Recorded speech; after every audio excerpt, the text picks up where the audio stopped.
जय सद्गुरू सगळ्यांना. मी आहे स्नेहा. मी माझ्या चॅनलवर तुमचं स्वागत करीत आहे. आज आपण पाहणार आहोत तांदळाची खीर कशी करायची ती. अगदी सोपी पद्धत आहे. घरच्या घरी बनणारी अशी रेसिपी आहे. अगदी 10 ते 15 मिनटात बनवून मोकळी होते. तुम्हाला एक ट्रिक सांगणार आहे ज्याच्याने ही आपली तांदळाची खीर 10 ते 15 मिनटात बनून तयार होते. चला मग पाहूया आपण तांदळाची खीर कशी बनवायची ती. इथे मी अर्धी वाटीपेक्षा कमी म्हणजे 2 ते 3 चमचे इतकेच तांदूळ घेतलेले आहे. त्याला धुवून सुकवलेले होते. सुकून आता आपल्याला ह्याला थोडेसे भाजायचे आहेत. हे मी पॅनमध्ये तांदूळ घेतलेले आहेत. हे आपल्याला थोडेफार भाजून घ्यायचे. भाजून याची मिक्सरला पेस्ट करूया. तुम्ही पाहू शकता आपल्याला आता ही मिक्सरची पेस्ट करायची आहे.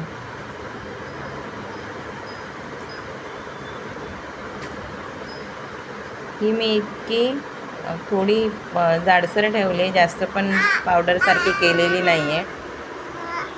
एवढीच आपल्याला करायची, एकदम पावडर नाही करायची.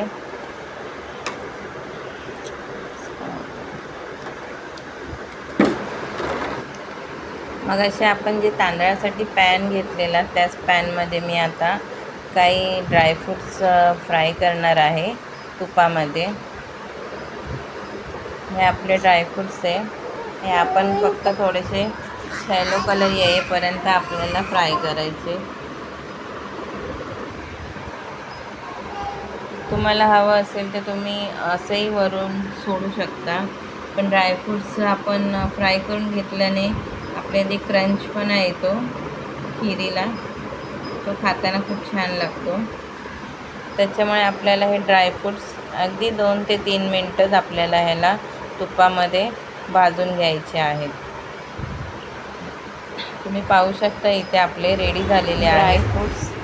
आता हे जे पॅन आपण ड्रायफ्रूट्ससाठी फ्राय केलेले त्याच पॅनमध्ये मी आता तांदळाची जी आपण पेस्ट केलेली होती ती टाकणार आहोत.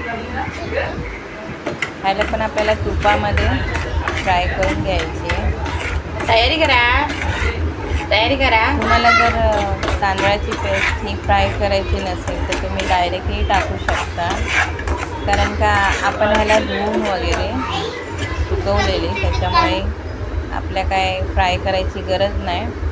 पण फ्राय केल्याने पण आपल्या ह्या तांदळाला तुपाचा स्वाद लागतो आणि खातानाही छान असा फ्लेवर येतो तोंडाला.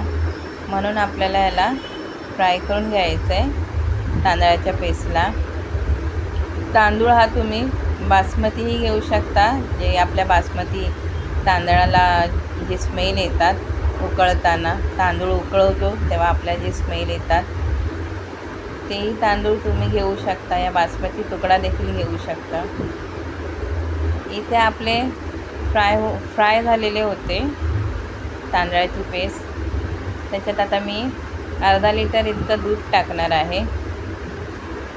ह्या दुधामध्येच आपल्याला आपले हे जी तांदळाची पेस्ट आहे ही शिजून घ्यायची आहे.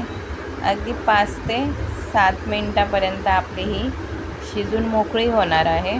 कारण आपल्याला जास्त वेळ लागणार नाही आहे, कारण आपण आधीच ह्याला धुवून सुकून आणि आता तुपामध्येही चांगलं त्याला फ्राय केलेलं आहे. त्याच्यामुळे अगदी कमी वेळामध्ये ही खीर तयार होते. आपले जे काय मागाशी आपण ड्रायफ्रूट्स फ्राय केलेले ते टाकणार आहोत. ड्रायफ्रूट्स हे आपल्याला उकळवतानाच टाकायचे आहेत, कारण जे आपले खिरीला ड्रायफ्रूटचा स्वाद लागणार. त्याच्यामुळे आपल्या ज्या खीर आपली ही उकळते तेव्हाच टाकायचं आहे. हे मी 1 वाटी इतकी साखर घेतलेली आहे. अंदाजे आपली खीर कितपत आहे अंदाजेनुसार मी साखर घेतलेली आहे. मी ही 3 ते 4 चम्मच अशी ही तांदूळ घेतलेले, छोटे 3 ते 4 चम्मच. त्यानुसार मी 1 वाटी इतके साखर घेतलेली आहे. इथे आपली खीर ही रेडी झालेली आहे. थोडंसं वरून मी परत दूध टाकलेलं होतं. आता दूध टाकून मी इलायची पावडर ही वरून सोडलेली आहे. दूध ह्याच्यासाठी टाकलेलं कारण का मला एकदम पण घट्ट नको आहे, थोडीशी पातळ हवी होती, म्हणून मी वरून थोडंसं दूध टाकलं आहे. तुम्ही पाहू शकता इथे दूध टाकलं आहे म्हणून आपल्याला याला 3 ते 4 मिनटं उकळवायचं. तुम्हाला हवं असेल तर तुम्ही थोडीशी जाडसरही करू शकता, कारण आपली खीर ही तांदळाची 1-2 चमचे जरी तुम्ही घ्याल तरी ती घट्ट अशी बनते. इथे आपली खीर ही रेडी झालेली आहे. आपण आता ही सर्व करायला घेऊया.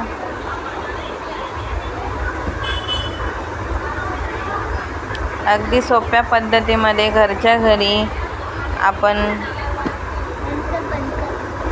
बनवू शकतो. तांदळाची खीर आहे त्याच्यामुळे आपल्याला जास्त काही याच्यामध्ये ॲड करता येत नाही, जास्त काही टाकता येत नाही आपल्याला याच्यामध्ये.